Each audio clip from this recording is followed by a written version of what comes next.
Ahí estamos. Hola, Miklos. Ahora sí. ¿Qué tal, Ahí. Pablo? ¿Cómo estás? Lo que pasa, no sé por Bien, qué la bien. cámara apuntaba al otro, La otra la vez me cámara apuntó al pasó. otro lado.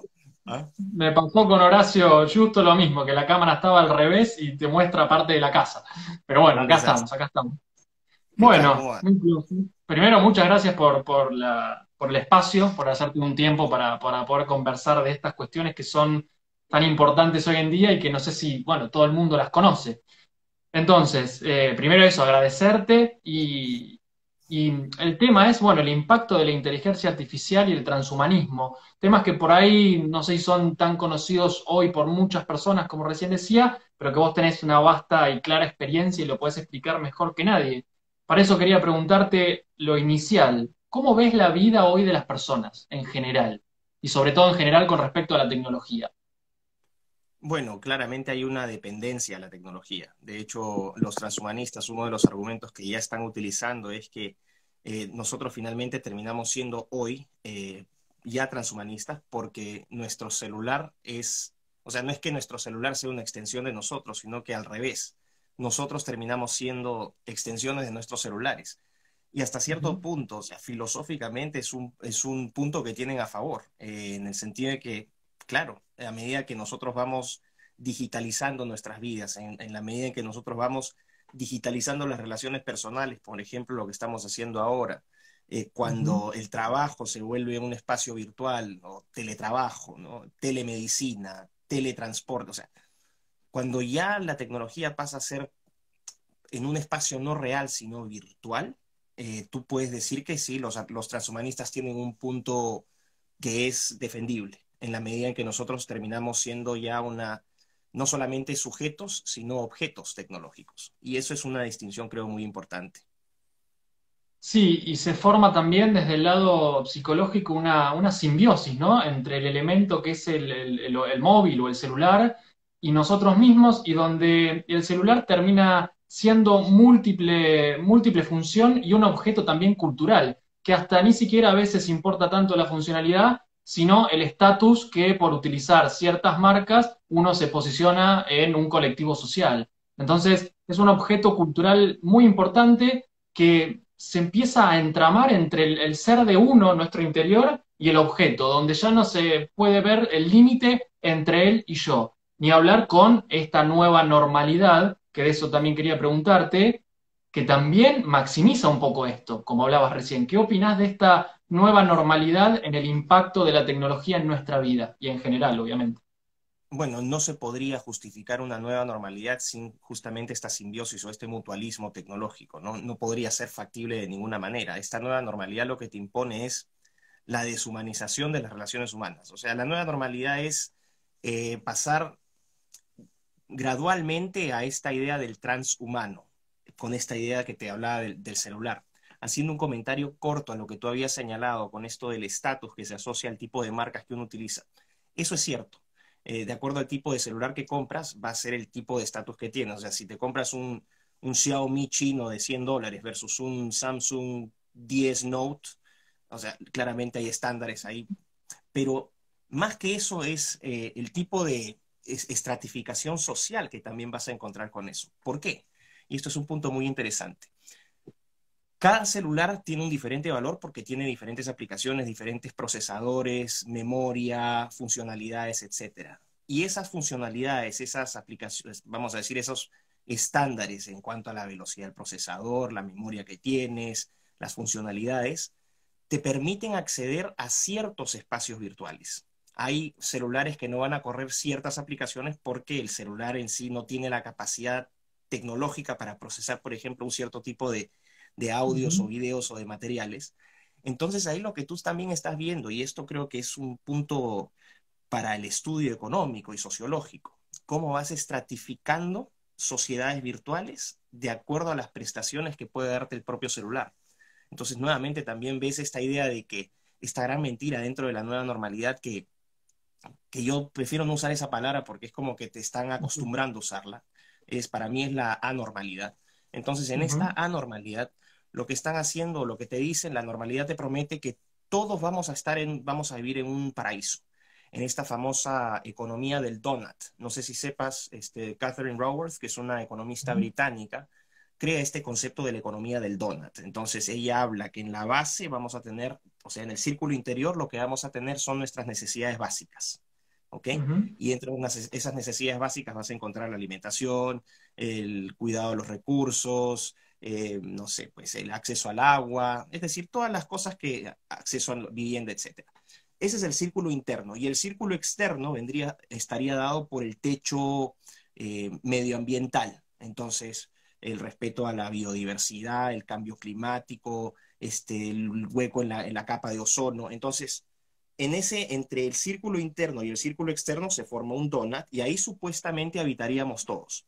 La narrativa de esta anormalidad te dice que todos vamos a vivir iguales, o sea, va a ser un paraíso socialista, donde vamos a tener ujú. estándares capitalistas, pero viviendo en sociedades socialistas o colectivistas. Y esto es una falsedad porque precisamente estas diferencias técnicas van a ser las que determinen qué tipo de acceso vas a tener a estos diferentes recursos. Eso es una cosa.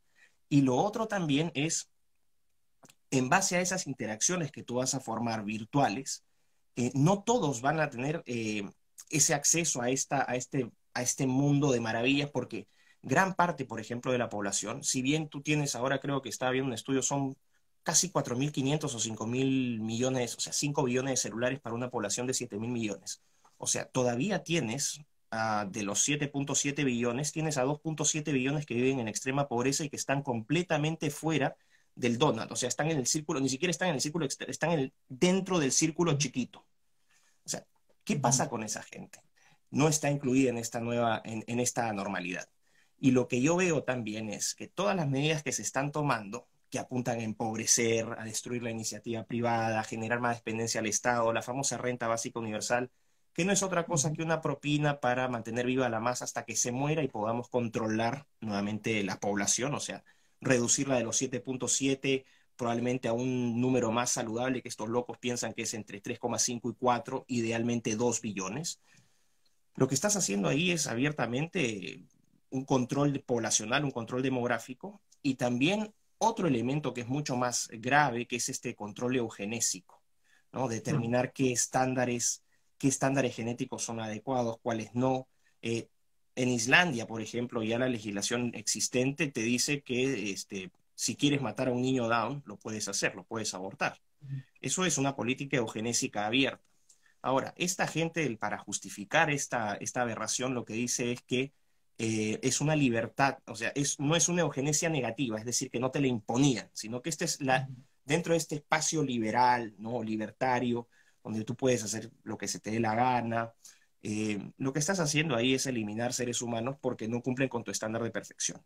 Entonces, va con la idea de que en realidad este paraíso de la normalidad no es tal y que no es técnicamente posible tampoco. No es técnicamente posible en la medida que no elimines el excedente, ¿no? El excedente A demográfico. ver. Sí, sí. Mientras vos hablabas, yo anotaba algunas cuestiones, ¿no? También se puede hacer como una analogía a la pirámide de Maslow, donde él hablaba de las necesidades básicas para llegar a la autorrealización, que era la punta de la pirámide, como aquel objetivo a perseguir. Igual cómo va mutando esto a través del tiempo y donde ya el celular, la tecnología, Internet está dentro del primer escalafón o del primer escalón, que es ya una necesidad básica. Hoy no se puede vivir aparentemente en esta anormalidad, parafraseándote, sin Internet, sin poder tener los medios tecnológicos más adecuados para, por ejemplo, yo desde mi casa atender pacientes propiamente de Buenos Aires o de Colombia, España o donde sea. Donde antes el celular o la computadora entraba para aquellas personas que territorialmente no estaban cerca. Ahora entra, si yo tengo un paciente a la vuelta de mi casa, lo tengo que atender de esta manera. ¿Cómo se empieza a controlar poblacionalmente a través de la primera variable que a todos nos afecta, que es el miedo? Yo si puedo, si yo te influyo miedo, ya te voy a poder dominar, ¿no? Es como un axioma muy importante que las personas que estarán detrás de esto la tienen bastante pensado. Y con respecto a esto quería preguntarte, esto de lo que hablan del chip. uno ve en YouTube miles de videos, ve un montón de información que no es la información que te muestran en los medios convencionales. Y mucha gente te dice, no, eso sos conspirador, ¿cómo vas a ver eso? Que eso es todo mentira, que lo quieren meter en las vacunas. ¿Vos qué opinas de esto, Miklos? A ver, hay que hacer una distinción acá muy clara entre lo que es especulación y lo que es hecho, ¿no? Entonces, mis investigaciones las baso en hechos y cuando no tengo suficientes elementos para decir, bueno, planteo esto como una hipótesis, entonces lo que digo abiertamente es esto no está probado, pero es técnicamente posible. Entonces, en base a los chips que tú estás hablando, no tengo evidencia, no hay evidencia de que intenten aplicarte un chip o que las vacunas tengan nanobots o que, no sé, pues tengan... No existe eso.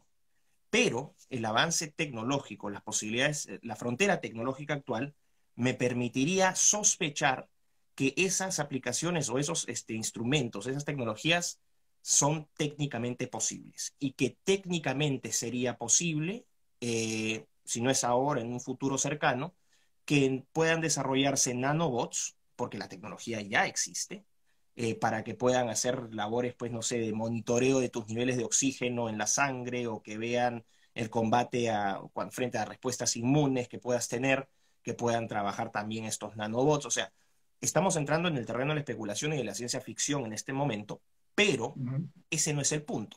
El punto es técnicamente posible. Y cuando dices, sí, es técnicamente posible, ¿por qué lo es? Ahí entran entonces otro tipo de consideraciones para hacer la evaluación de por qué la gente estaría en contra de la vacuna. Yo no escribo esta negación a la vacuna porque esté pensando en chips o en nanobots. No, mi rechazo a la vacuna, y yo siendo un hombre de ciencia, porque tengo formación en medicina veterinaria, mi rechazo es a la desconfianza visceral que me generan todos los organismos que están impulsando esta famosa vacuna. Yo no confío nada en Tedros, no confío nada en la OMS, ni en Gates, ni en su fundación, ni en Soros, ni en los grandes fondos financieros, ni en el Partido Demócrata, ni en la Unión Europea, ni en estos estrellas de Hollywood, ni en los premios Nobel rentados en planilla de todas estas organizaciones. No les creo absolutamente nada. Y tengo no especulaciones para decir que por qué no tengo razones para creerles. No les creo porque en los últimos 10, 15 años hemos visto cómo, de manera prepotente, abusiva, en consulta, han estado imponiendo sus agendas, que son las agendas que ya todos conocemos: aborto, medio ambiente, género, feminismo, racismo, animalismo, multiculturalismo. Entonces tú me dices, ¿estás especulando? No, no estoy especulando. Cuando voy a Londres y veo que todo Londres, en vez de tener al Union Jack, que es la famosa bandera británica, y veo la bandera del arco iris por todas partes, eso no es especulación, eso es una confirmación empírica, fáctica, de que algo muy raro está pasando. O sea, a mí la bandera gay no me representa. Ujú. Nunca me ha representado y nunca me va a representar. Entonces, y eso sucede con la inmensa mayoría de personas. La inmensa mayoría de personas no se identifica con eso. Entonces, cuando yo tengo esos hechos que me permiten evaluar objetivamente por qué no tengo razones para confiar en esta gente, entonces digo, no, no conozco las especificaciones técnicas de esa vacuna, es posible los chips, es posible los nanobots, sí, son técnicamente posibles. Mi rechazo no va a ir a la composición de la vacuna, mi Ujú. rechazo va a ir a la profunda desconfianza y justificada desconfianza que siento por esta gente.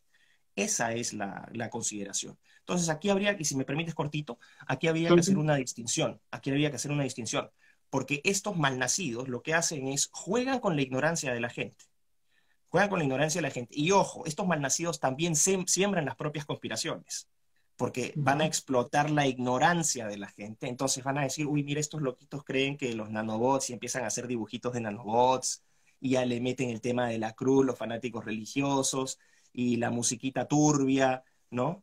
Entonces, la gente tiene que saber diferenciar lo que es especulación de hecho. Y de paso, por ejemplo, aprovecharía para decir, ¿no? Esta idea de las redes 5G que esparcen el virus. Eso no es cierto. Las redes 5G no esparcen el virus. Pero lo que sí hacen las redes 5G es que son infraestructura esencial para los sistemas de inteligencia artificial. Entonces, por ahí viene mi rechazo y la desconfianza que estas personas me generan. Todo lo que nombraste es súper interesante. Yo me quedaba con esto de a personas que no tienen determinada formación, los podés manejar como vos querés. Justo el otro día yo tenía una charla con una persona de unos 60 años más o menos, que me decía, esto del nuevo orden o todo lo que está sucediendo ahora ya se vio en mi época, o sea, ponele unos 40 años atrás, cuando era adolescente, y nunca pasó nada con nada, me decía esta persona, ¿no? Y también, con una visión muy relativista, lo que para vos, por ejemplo, es un crimen, como el aborto, para mí es un crimen, para mí es una libertad. Y vos que seas pro vida, sos en realidad un antiderechos. Eso es lo que yo me comí todo lo que me decía esta persona el otro día, ¿no? Y yo reflexionaba sobre esto y lo que vos decías recién, cómo la carencia de valores, la carencia de estructuras, la carencia de instituciones, que en un punto es lo que se está destruyendo. Lo veo en la consulta a diario, donde la familia es algo ya que ni siquiera sabemos bien qué es. Eh, ¿Cómo está influyendo la falta de información, el consumo sobreexagerado de medios de comunicación o de cualquier plataforma que lo único que hago es pasivamente recibir información? No puedo leer 3 páginas de un libro porque no puedo simbolizar, conceptualizar porque me aburro.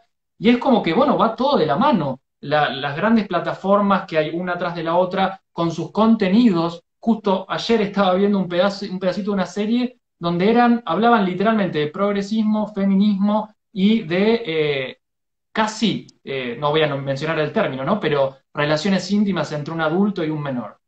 Entonces, ¿cómo vos ves esto de que a partir de todos los medios de comunicación, incluidas plataformas digitales de consumo, se están bajando distintas líneas para, en un punto, adoctrinar, ¿no?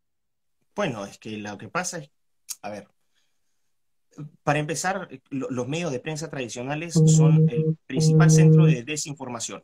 Nadie tiene que confiar en los medios de prensa tradicionales. Todos son funcionales a la agenda de estos malnacidos, porque eso así me gusta referirme a toda esta gente, malnacidos. Entonces, son las principales generadoras de fake news. Pero eso sería una mirada muy, vamos a decir, angosta y poco práctica al momento de dar una respuesta o de entender el fenómeno. Lo que tú estás viendo es un proceso de adoctrinamiento que se ha venido instaurando, cuya infraestructura y cuya institucionalidad se ha ido instalando en los últimos 15, 20 años y que tiene antecedentes desde la década de los 50 del siglo pasado. Entonces, no es algo reciente. Todas esas estructuras toman tiempo cambiar. ¿Y cuáles son esas estructuras? Bueno, la estrategia gramsciana que ya se conoce, ¿no? La cultura como un medio de poder, el principal medio de poder, y es ahí donde por puesta de mano los zurdos, vamos a decir, fueron mucho más inteligentes y más constantes que los liberales o los libertarios o incluso los conservadores economicistas, que terminaron o sea, le vendieron el alma al diablo al mercado y dejaron de lado las cosas más importantes. Lo que se ha instalado ahora es un sistema de adoctrinamiento desde el nacimiento hasta la muerte. Eso es lo que tú tienes ahora. Desde el nacimiento, cuando el niño nace, ¿no? Y ya, aunque no lo perciba directamente, pero ya empiezan con esta asignación, fíjate la palabra, asignación del sexo al nacer o del género al nacer, con esta ideología del transgénero, por ejemplo. Ya no es tu sexo, tu sexo no está determinado biológicamente como tendría que ser porque es una verdad autoevidente, ¿no? Tienes un pene o tienes una vagina, punto. Y en ciertos casos médicos vas a tener andróginos, que son casos médicos puntuales y cuya excepción no hace la norma, pero tienes sexo masculino, sexo femenino. El hecho de que estemos usando la palabra género, esa palabra no existe. Esa palabra es una construcción, esa sí es una construcción social. Entonces, ya empezaste con eso. Entra el niño al pre-kinder y ya lo están por todos lados vas a ver las banderitas del arco iris. Cuando el niño sale de chiquito son esponjas, entonces todo lo que están viendo, los sonidos, todos lo ven absorbiendo y se les va grabando en la cabecita el arco iris, que es la bandera del globalismo, no es la bandera LGTB, es la bandera del proyecto globalista. Entran al colegio, entran al pre-kinder, les empiezan a enseñar todas estas tonterías. Este colegio, los drag queens contándoles cuentos, que ya no es la caperucita roja, sino que es el caperucito rojo con la loba. Y empiezan las diferentes relativizaciones de las verdades autoevidentes. Entonces, el cristianismo es malo, entonces ya no tienes un sistema de valores, ¿no? Porque el secularismo no te ofrece ninguna alternativa viable o decente, o por lo menos que tú puedas considerar o someter a evaluación al momento de compararlo con los valores que te da, por ejemplo, la herencia judeo-cristiana. Entonces, pasas al colegio, adoctrinamiento total, los niños, los adolescentes totalmente hipersexualizados, no homosexualizados, hipersexualizados, y en esa hipersexualización, con la enseñanza o la educación que se les da, finalmente, y con esa falta de valores o falta de parámetros morales, entonces, bueno, ¿qué hago? O sea, se somete a esta cultura de los superderechos, o sea, yo primero, yo segundo, yo tercero, mis derechos, cero deberes, y al final lo que creas es pequeños tiranos individuales que cuando entran al mundo del real, totalmente disfuncionales en el plano social, y terminando el colegio, entran a la universidad, continúa el adoctrinamiento, salen de la universidad y los medios de prensa se van a encargar de martillar lo que ya se consolidó en los años de educación, día tras día la misma estupidez. Entonces, lo que ves ahí es abiertamente un proyecto de adoctrinamiento que dura todo el ciclo de vida de la persona, ¿no? Y no se le ofrece ninguna alternativa. Entonces, claro, es literalmente estás tan contaminado mentalmente que al final no piensas. O sea, y otra característica que tiene esta educación, que no es educación, es que apela a las emociones antes que a las verdades o a los hechos. Esto es lo que se conoce como la postverdad. La posverdad es aquella verdad en la cual esa verdad depende de tus emociones, de lo que tú piensas, de tu experiencia fenomenológica. No de los hechos visibles, comparables, confirmables, sino de lo que yo siento. Entonces, es muy difícil que tú puedas argumentar con alguien que ha sido adoctrinado y criado en ese entorno porque la única verdad que conocen es la verdad que se les ha enseñado. Y por eso tú entras en estos argumentos inacabables y completamente estériles con personas, o sobre todo con jóvenes, que ya han sido adoctrinados con esa mentalidad. Su posición no es racional, su posición es emocional. Y cuando tienes emociones antes que razones, es imposible que pienses.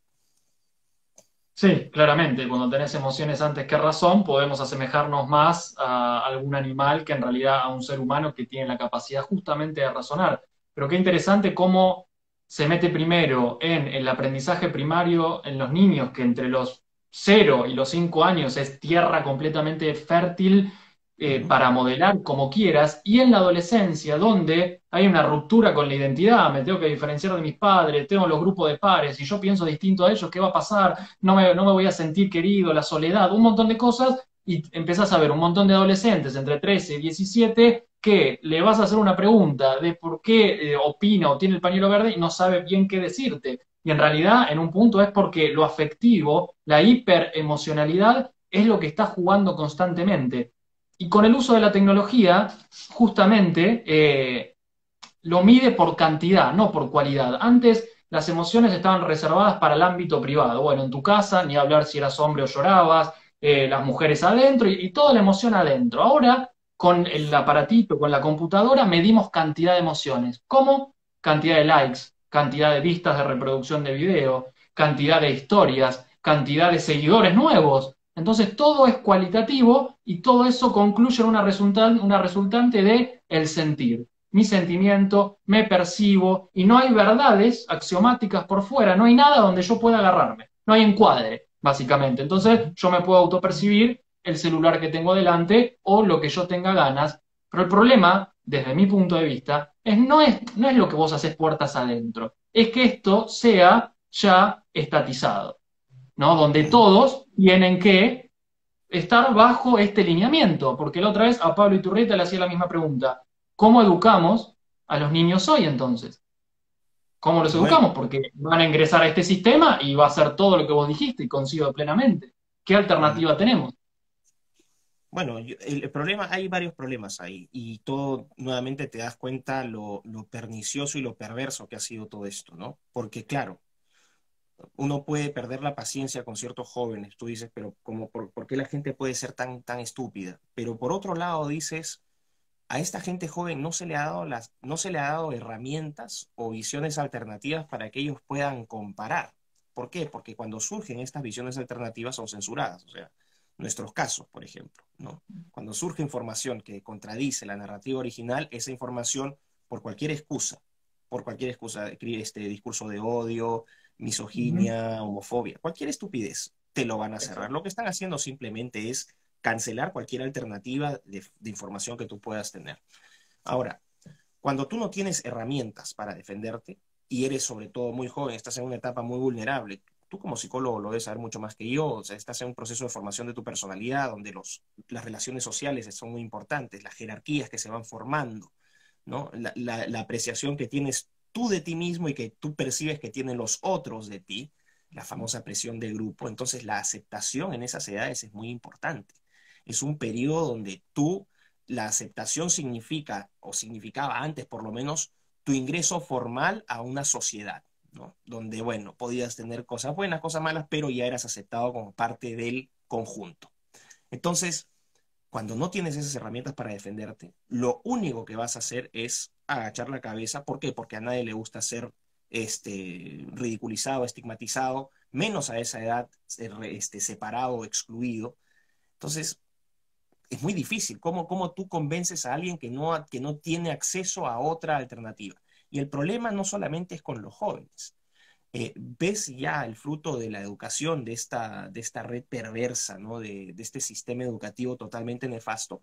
Ya ves ya millennials, hombres de 20, 30 años, que ya han salido contaminados con esta base educativa y que están criando a una generación completamente, o sea, transfiriéndoles toda su toxicidad a la siguiente generación. Y ahí están esos videos, por ejemplo, hace poco veía este video terrible en TikTok, que lo habían subido de una chica de unos 22, 23 años, mamá, con su niña de 6 o 7 años, y la niña recitando literalmente ideología feminista, diciendo que su aborto era lo más importante.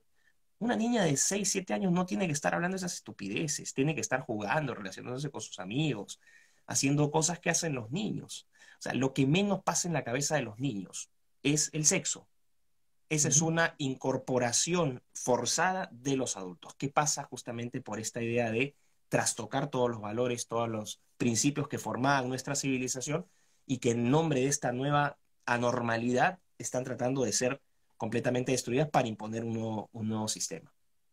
Ahora, si tú ves, por ejemplo, lo que ha pasado, y yo he estado, porque yo a medida que he estado haciendo estos videos y todo, he tenido menos tiempo para escribir, pero ya me estoy ordenando, y he retomado la escritura de mi libro, y estaba investigando un poco cuál era la experiencia en China eh, para este proceso de adoctrinamiento que tienen los chinos. Solamente para que te des una idea, más del 90% de los chinos piensan que viven en una democracia y que son verdaderamente libres. O sea, eso solamente para que te des una idea.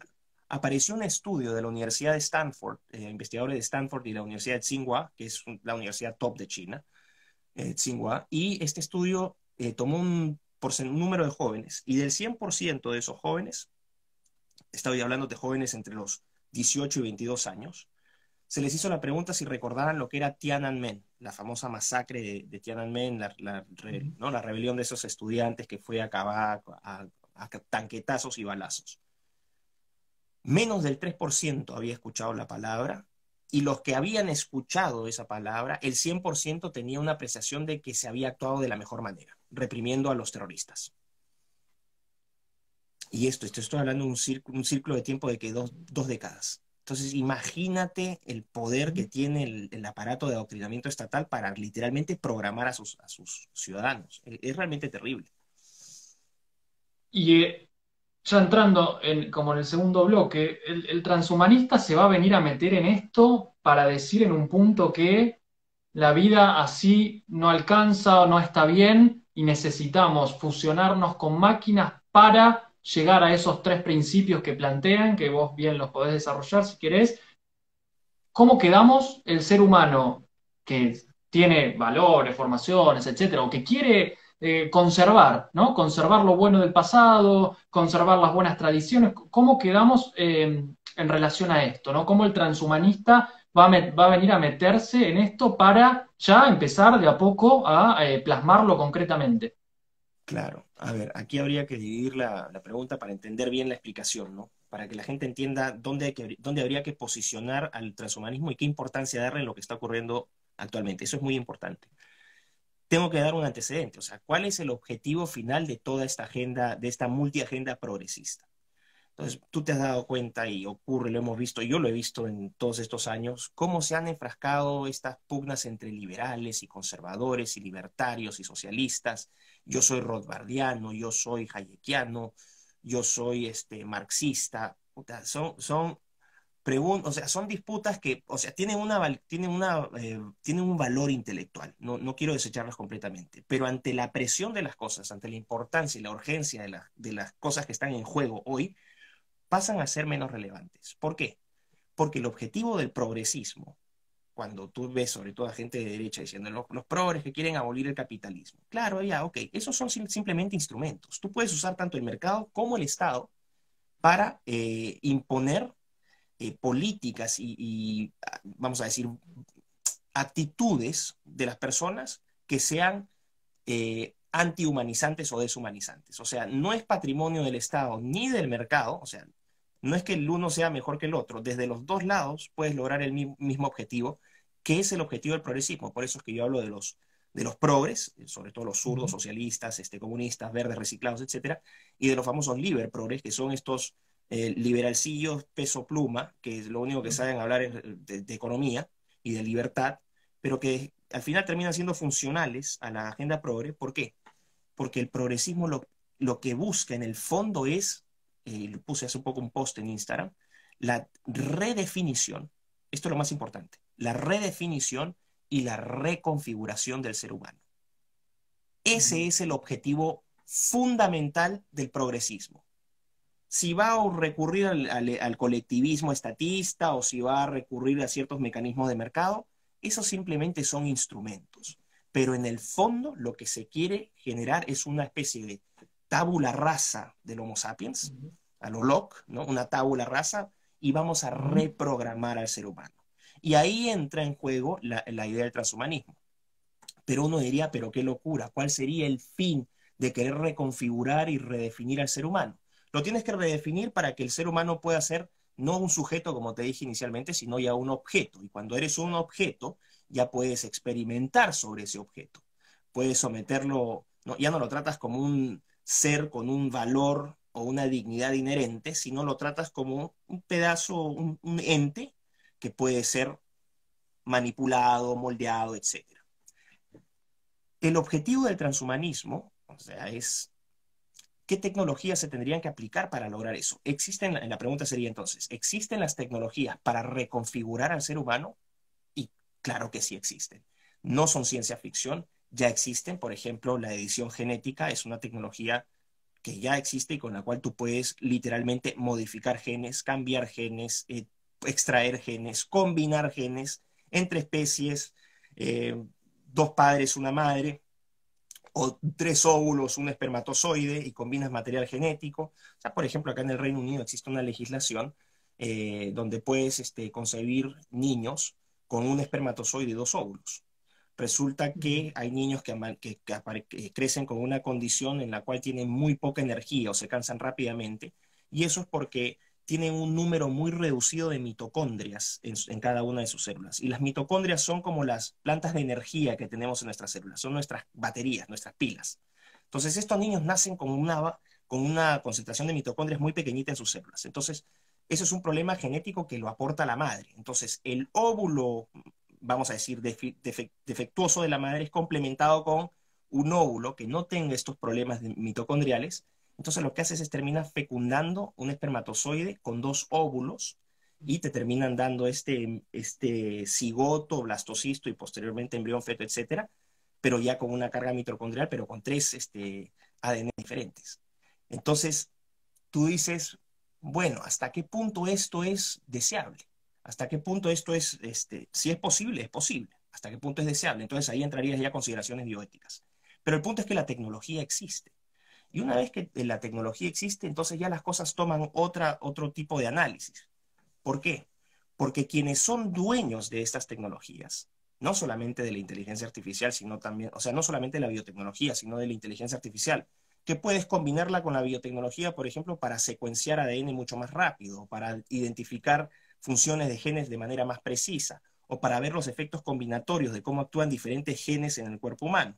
Porque el cuerpo humano aproximadamente cada persona tiene en su genoma entre 20.000 y 25.000 genes, que nos dan todas las características. Algunos actúan solos, otros actúan combinados. Entonces, imagínate el poder, ni siquiera económico, ni siquiera político, que tendrían aquellos que controlan estas tecnologías. Y nuevamente, cuando tú haces las líneas, ¿quiénes controlan estas tecnologías? Los mismos de siempre. El escenario estable, los nombres que ya conoce la gente y otros nombres que no conoce, pero que son parte del club. Y yo lo planteo de esta Bueno, manera. Y si me permite, si te hago esta sí, pregunta sí, y con sí. esto cierro. Vamos a decir, si yo te digo, ojo con la pregunta que te voy a hacer, ¿qué prefieres ser, Pablo? ¿Prefieres ser ultratrillonario o ser Dios? O sea, Qué pregunta, ¿no? plantéatelo en un término súper funcional, vamos a decirlo. ¿Qué sería Ujú. más, qué te daría más poder? ¿Ser trillonario o ser Dios? No, ser Dios, claramente. Ok, listo. Ahí donde Entonces, pasamos del Homo sapiens al Homo Deus, obviamente, en esa exacto. escala. ¿Sí? Pero es que el punto es ese, la gente cuando analiza esto, la gente de a pie dice, por las necesidades que tiene, yo sería, lo que creen, solamente creen que ser trillonario o ser billonario sería el fin del mundo, o sea, ya con eso ya lograron lo máximo. Hay gente que tiene tanto dinero y tanto poder que no aspira a ser billonaria, porque ya es billonaria y ya se cansó, entonces su objetivo es otro, su objetivo es, yo elijo ser Dios. Y por lo tanto, si tú controlas estas tecnologías, controlas la vida, los destinos, controlas todo literalmente. Te vuelves un dios en el planeta, Homo Deus. Claro, te volvés un dios en el planeta y también yo lo plantearía desde mi ámbito, ¿no? ¿Cuánto miedo de estas personas a la muerte al catalogarla de una enfermedad? A ver, sabemos todos que el miedo a la muerte es algo que influye psíquicamente a cada uno de nosotros. Pero si yo tengo el poder, tengo los medios y puedo crear las tecnologías para trascender esa supuesta muerte o esos procesos naturales que todos vamos a atravesar, nacimiento, desarrollo, muerte, bueno, ahí me estoy poniendo en ese lugar de Dios porque ya estoy haciendo un hombre a imagen y semejanza del propio hombre, Uh -huh. donde uno de los tres principios es la superlongevidad. Bueno, puedo vivir no sé ya cuántos años, y también la pregunta o las preguntas que se generan es, bueno, supuestamente el transhumanismo mejora al ser humano, pero ¿alguien preguntó si necesitábamos mejorarnos? ¿O alguien preguntó, o quién establece lo que está bien? Por ejemplo, O sea, claro, o sea, las preguntas que tú planteas son preguntas que sorprendentemente muy poca gente se plantea. Y muy poca gente se plantea, ¿por qué? Porque muy poca gente conoce lo que es esto del transhumanismo. Muy poca gente, una de las principales barreras que mi discurso tiene para masificarse es la barrera del conocimiento de la tecnología existente, la frontera tecnológica, en qué están las tecnologías, para qué sirven, qué aplicaciones tienen y qué pueden lograr. Entonces, cuando yo hablo de inteligencia artificial, uno de, no sé, pues 3 de 100 habrán escuchado, y de esos tres, uno de cada 500 sabrá cómo funciona la tecnología. Entonces, esa es la principal limitante. Entonces, dices, pero estás hablando tonterías, estás hablando ciencia ficción, lo que tú dices es, lo veo en las películas. Bueno, hay muchas cosas que has visto en las películas, que es parte también del adoctrinamiento, que es que estas tecnologías hacen posible. Lo grave aquí es eh, cómo finalmente tú conviertes al ser humano en simplemente en un objeto que tú puedes seleccionar en base a criterios de calidad, o sea, de tu calidad, o sea, cuando dices cuáles son los criterios transhumanistas, qué es lo que habría que mejorar. Esta idea de la universalidad del transhumanismo es absurda. ¿Por qué? Porque cuando se dice queremos mejorar, cuando tú hablas de mejorar ya necesariamente vas a decir tienes que tener un estándar, el que tienes actualmente y el estándar al cual deseas llegar. Porque eso significaría una mejora. ¿Por qué? ¿Y cómo la podrías medir? Porque del punto 0 al punto 10 que tú querías llegar, puedes determinar cuánto has cumplido. Pero ese estándar de acá arriba es falaz, esta idea de que la humanidad en su conjunto va a determinarlo. No, es lo más antidemocrático que hay. Lo van a determinar los malnacidos que estén arriba y decidan, según sus criterios, qué es mejorable y qué es deseable y qué no. Entonces, ahí ya tienes otra gran cuestión práctica de esta inmensa mentira de que en la anormalidad todos vamos a ser felices y todos vamos a vivir en armonía. Es mentira. Es la abolición completa de la libertad de las personas para decidir, porque otros van a pasar a decidir por ti, y cómo van a hacer cumplir, y cómo van a, vamos a decir, asegurar el cumplimiento de sus dictados a través de tecnologías, por ejemplo, como la inteligencia artificial. Y estas cosas que ya he hablado de los sistemas de monitoreo y cómo te controlan lo que piensas, porque la información que tú recibes en tu celular es la información que te filtran, en lo que hablábamos de los adolescentes que no tienen formas de, bueno, o sea, literalmente te castran, te rompen toda posibilidad de argumentar y de rechazar en términos argumentativos esas imposiciones que son nefastas. Yo no quiero mejorar, a mí nadie me ha consultado que quiero mejorar. A Exacto, ti exacto. Una de las cuestiones también que los transhumanistas quieren, corregime si me equivoco, ¿no? Es aquella super bienestar, donde en el super bienestar lo que haríamos es eliminar todo tipo de recuerdo negativo, traumático de nuestra vida o algo que nos sucedió a través de qué. Bueno, supuestamente en esta era utilizamos la psicología, la psicoterapia, etcétera, para trabajar nuestra mente, nuestras emociones y todo eso, lo vamos a desplazar con un montón de fármacos que lo que van a hacer es eliminar todo eso, pero si eliminamos todo el bagaje de la historia de mi vida, ¿qué termino siendo? Soy un completo objeto que vive en el aquí ahora cual ameba porque no tiene pasado, no tiene capacidad resiliente para sortear lo que... A ver, una de las grandes características que tenemos los humanos es poder superar situaciones adversas que vivimos a través del recuerdo para poder ir hacia un futuro mejor. Si todo eso me lo borran y tengo un súper bienestar basado en qué, es como que falta encuadre, falta verdades, falta ponerle un poquitito un cuadro para entender esto, que en un punto se va como ya a algo muy, muy por fuera de ciertos estándares, ¿no? No sé qué opinás vos, Miklos, de esto. no, claro, es muy interesante lo que tú dices porque efectivamente la formación filosófica de los transhumanistas es muy pobre. Es muy pobre porque las ideas principales propuestas por el transhumanismo son de ingenieros, o por lo menos son llevadas a cabo por ingenieros, las empresas tecnológicas son principalmente ingenieros. Y la capacidad que tienen estas personas, no es que quiera desacreditar a los ingenieros, porque vas a encontrar algunos que probablemente sí tengan una formación filosófica, pero estos en particular no la tienen. Entonces es una concepción, y lo he dicho antes, es una concepción utilitarista y materialista del ser humano. Utilitarista en el sentido de que tú vas a tener valor en cuanto a tu utilidad, no como individuo, te vendo la idea como individuo, pero no en tu utilidad en este panel, en este colectivo digital que pretendemos crear. Materialista, ¿por qué? Porque se castra la dimensión trascendental del ser humano, que nos hace ser seres humanos, que nos diferencia de los animales, esa necesidad de creer en algo superior o tener aspiraciones, fe, esperanza, etcétera. Te lo castran. Eso no existe. El alma no existe, eso son estupideces, hasta las emociones son materiales porque son hormonas y eso lo podemos aislar químicamente, etc. Eso es materialista. Y también una función, un enfoque reduccionista del ser humano y relativista. Relativista, ¿por qué? Porque todo depende de tu interpretación. Entonces, cuando todo depende de tu interpretación, no puedes encontrar nunca una verdad. La verdad absoluta, o sea, las verdades pasan. Entonces entras al mundo de las posverdades.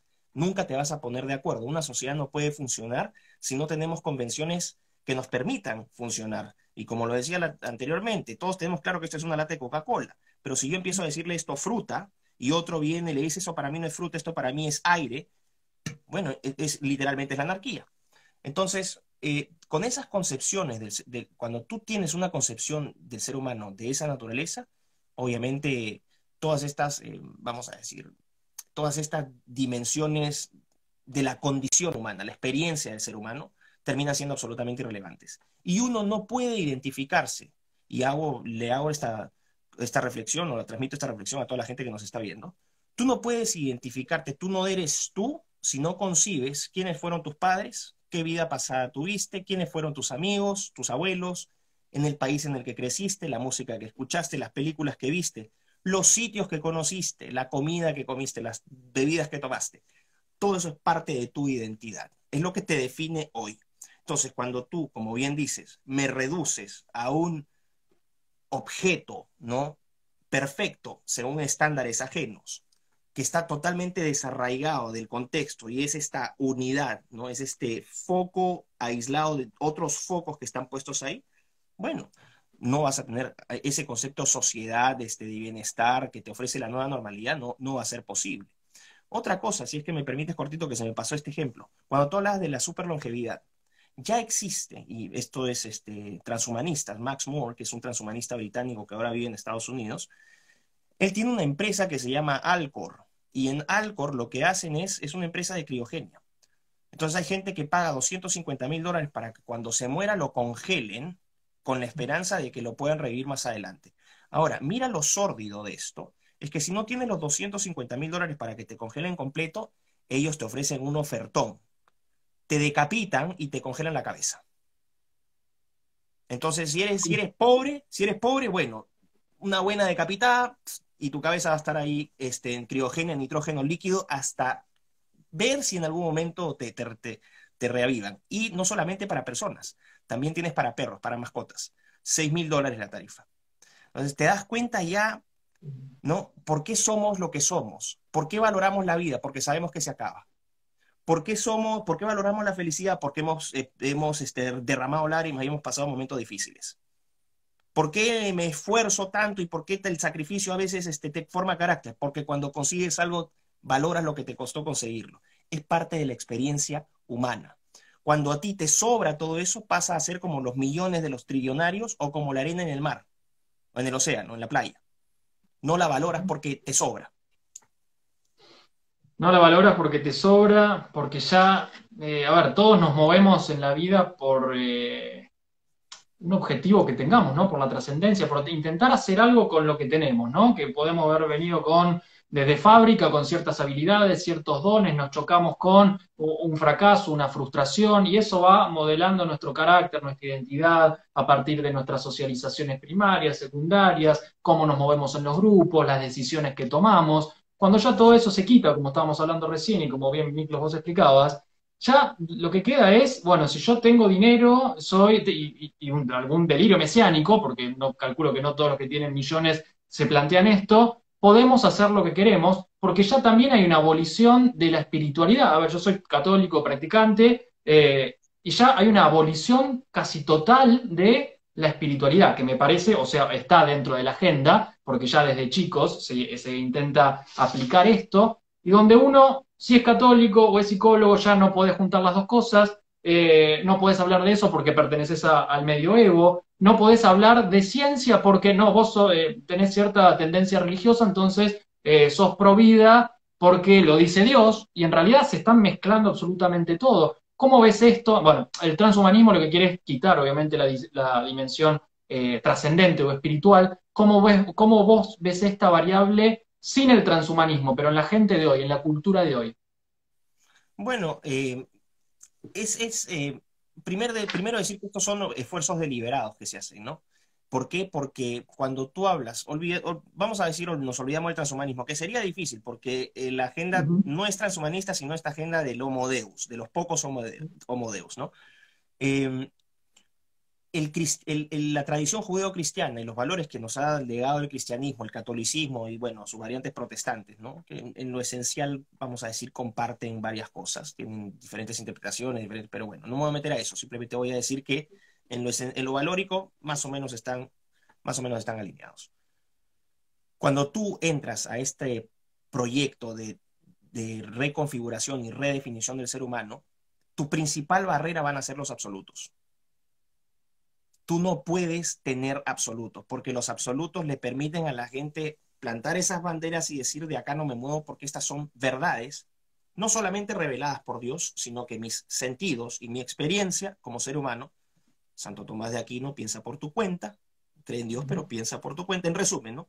Para ponerlo en Ujú. términos sencillos. Entonces, plantas tus banderas y tú vas a darte cuenta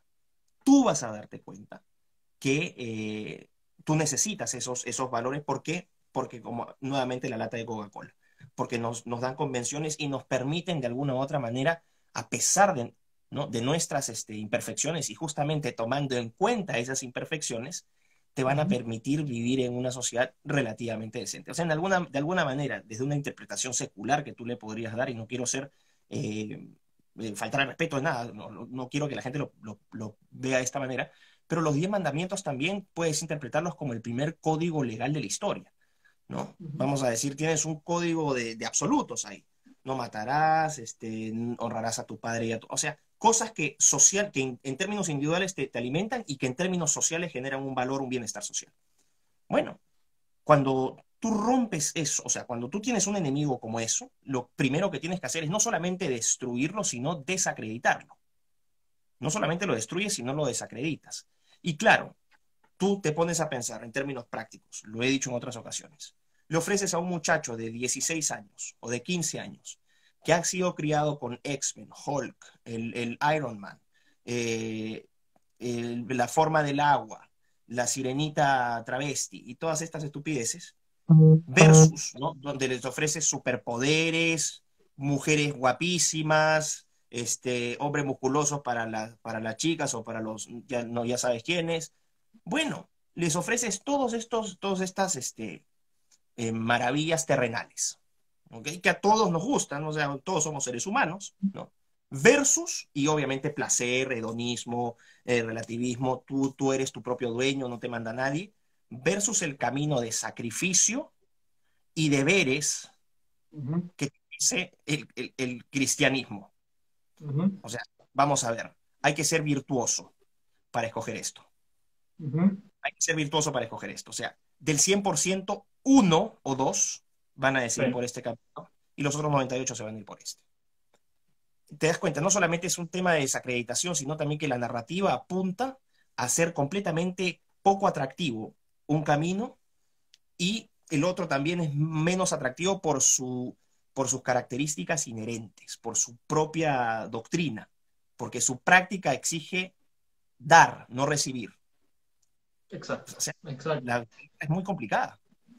Tema puntual ese del dar y el recibir. Hoy estamos en una sociedad hiper individualizada donde todo, o por lo menos lo que yo veo y observo, ¿no? Es quiero recibir, pero me pongo muy poco en la actitud del dar desinteresadamente. Entonces, claro, planteado de esta forma, el hiperrelativismo entra. Lo que para mí es un crimen, como hablo del aborto, para otro ya no lo es. Lo que son dos sexos, no, ya puede haber 112. Ya no hay, son como la imagen que se me viene es como barriletes que no nadie los sostiene, ¿no? Que se pueden volar con el viento que viene en el momento y se va para absolutamente cualquier lado, pero cuando uno plantea esto, las palabras que generalmente vienen es sos del medioevo, de dónde traes esas ideas, sos súper religioso, seas religioso o no seas religioso, ¿no? Entonces, me parece que esta batalla bueno, cultural, como la define Agustín y muchos otros, es muy importante el poder perseverar con valores sólidos y sobre todo con formación. Hoy en día yo lo que veo es que hay muy poca formación, que no se pueden intercambiar dos o tres palabras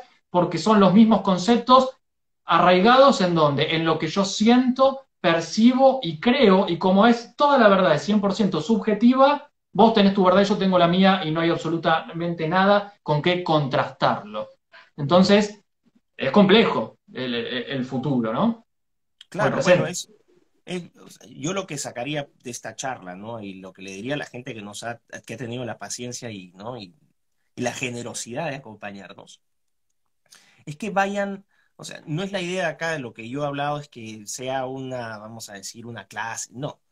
Yo quiero que la gente piense por todas las cosas, las ideas que yo he tirado, los conceptos que yo he compartido y que tú también has complementado y compartido, que las personas que nos han visto empiecen a interpretar, o sea, que no sean solamente meros receptores de información, sino que empiecen a entender los conceptos que se han mencionado y por qué son tan importantes. ¿Por qué es tan importante entender lo que significa relativismo?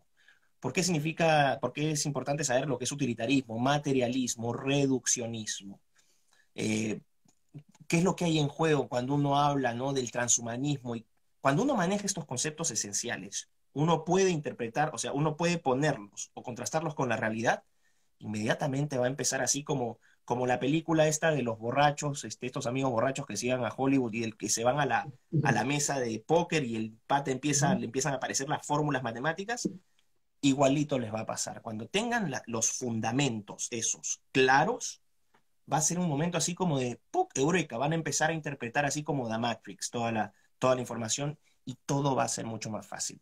¿Por qué es importante esto? Porque tú no puedes dar una batalla o una guerra cultural exitosa si no sabes qué es lo que estás combatiendo. Porque si no sabes qué es lo que estás combatiendo, no vas a saber qué necesitas para combatirlos efectivamente, a quiénes tienes que combatir, cuáles son las prioridades en los ataques que tienes que dar, cómo te defiendes, cómo proteges a los tuyos, o sea, y aparte de eso, también complementarlo con qué somos nosotros. O sea, entonces, por ejemplo, ahí cortito yo diría, ¿por qué soy conservador? Soy conservador porque en este contexto histórico me exige ser conservador, porque yo no quiero esta atrocidad del transhumanismo, que es solamente una excusa para que un grupo de malnacidos que se creen dioses decidan por la vida de todos nosotros. Yo no les he dado ese poder, no se los pienso dar y bueno, combatiré con todos los medios hasta las últimas consecuencias de la forma como pueda. Espero que legales, ¿no? Pero voy a defender esa libertad a todo costa. Entonces, la gente tiene que entender eso, qué es lo que está en juego y por qué es importante manejar todos estos conceptos, por qué es importante conocer tecnologías que se metan inteligencia artificial, así sea una página, lo que sea, pero infórmense, porque sin información estamos perdidos. Sin Y información también, también se exacerba el miedo, porque la gente que no sabe, lo que te decía los ejemplos de los adolescentes, no tiene las herramientas para defenderte, entonces acatas. Si tuviera las herramientas para defenderte, tu miedo automáticamente reduce. sí, sí, cortito, agrego que ya nos quedamos sin tiempo. En todo este momento de pandemia han crecido exponencialmente las consultas por trastornos de ansiedad, depresión y por una relación directa entre el consumo de medios de comunicación y la creciente ansiedad que se les daba a personas que por ahí nunca habían manifestado un cuadro de esa forma. Entonces, también todo esto que estamos viviendo lo que va creando no es seres humanos fuertes, todo lo contrario, débiles, con carencias, sin la posibilidad de razonar, de generar pensamiento crítico, de interceder por las propias ideas y por los valores, de formarse paralelamente, sino cayendo en la gran bolsa, en la gran matrix que se está constituyendo y en la cual mucha cantidad de población o de personas están como acatando sin otra opción. Por eso la idea de hacer este vivo con vos, Miklos, para que puedas darnos todo tu conocimiento, todas tus ideas que son impresionantes. Así que bueno, Miklos, te agradezco muchísimo, ya nos quedamos sin tiempo y gracias por el espacio y por hacerte esta hora. No, Pablo, muchísimas gracias, lo he pasado muy bien, ha sido una conversación muy agradable y a toda la gente que nos ha visto, muchísimas gracias también y estoy a tus órdenes cuando necesites, me mandas un mensajito nomás y ahí arreglamos. Y bueno, Bueno, lo éxitos, mismo, que Miklos. vayan también a tu canal de YouTube que has Ujú. creado y que me lo aprendí, es licenciado LIC, Punto. eh, punto Pablo Caruso. Exacto, exacto, exacto. ¿No? Bueno, Porque Miklos, vas a muchas subir gracias también esto, vas a subir por esta la pregunta. entrevista, me imagino. Sí, sí, sí, esta ya la comparto y después la bajo, la edito y la subo a YouTube. Todas Exactamente. que te sigan en tus redes también y obviamente en las mías, ¿no? De más está Un decir. abrazo, Miklos. Fuerte Muchas abrazo. gracias. Hasta luego. Chao. Chao, chao.